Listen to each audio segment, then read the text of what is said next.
Hey guys, welcome back to the channel. This week I want to do another tutorial. I know you guys probably seen this effect quite a bit. You'll see it on a lot of Hollywood movie posters, especially like, some of the Marvel movies. If you look closely at the characters, there's this almost like hyper-realistic kind of highlighting kind of effect going on, and I like to refer to it as HDR, and typically that's a long process to achieve. You go in, you spend a lot of time kind of zooming in and touching up stuff like that. But with this tutorial, I want to sort of bypass that. And there is, I'm not saying that you can't do it the original way that it's supposed to be done. This is more of a, if you have a lot of client work and you don't have a lot of time to do a bunch of images, this is a kind of a trick that I learned to kind of get a similar effect. And it's super easy, so let's jump right in. Okay, again, I used a DAZ 3D model for this tutorial. Again, you can use any photo you'd like. I picked this render because I liked the even lighting. It's actually very minimal noise, and I think with this effect it will really bring out the skin texture and a little bit of a highlight here. So let's start. So basically I duplicate the layer, right click, duplicate, and then I go to image adjustments, shadow and highlights. With this I usually start with the adjustments panel here, and I kind of do this with the mid-tone contrast. And as you can see, it's kind of already bringing out a lot of the details. And then after that, I go with the shadows and I kind of decrease that a bit. And sometimes I do the highlights.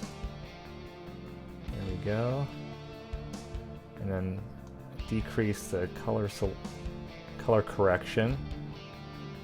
This is all kind of a experiment. Each image you probably will do, you'll need to adjust it differently, but this is kind of I've always, did these first, and it always seems to kind of work for me, so, yeah, so here we go. So, okay, that looks pretty good. So you want to hit OK, and then once you have that, you want to go back to adjustments, and convert this into black and white. And the reason why I convert it to black and white is because I'm going to use a layer effect. I usually just kind of, I select it and I just sort of, use the arrow keys and keep moving down, and sometimes I surprise myself, oh, I find something that looks cool, but I believe it is overlay. I think overlay is it. Let's see. Oh wait, maybe hard light. I think it might be. Let's do overlay. That kind of looks good right there. So once I do that, I want to take that layer and I put it to 0 opacity, and then I slowly kind of bring up the opacity to see what I want it, how much of the effect I want. Okay, I'd probably do 55%. Okay, that looks pretty good. And then, sometimes, if you want to push it even farther, I'll just hit Control E, so I can merge those layers, and then I will go back to image adjustments and do the same thing, shadow highlights, and kind of, I'll adjust this mid-tone contrast and, push it even further. And let's see. Yeah, like that. So yeah, so that's pretty much it. That didn't take very long, and took what, a couple minutes. Here's the original, so you can kind of see the before and after.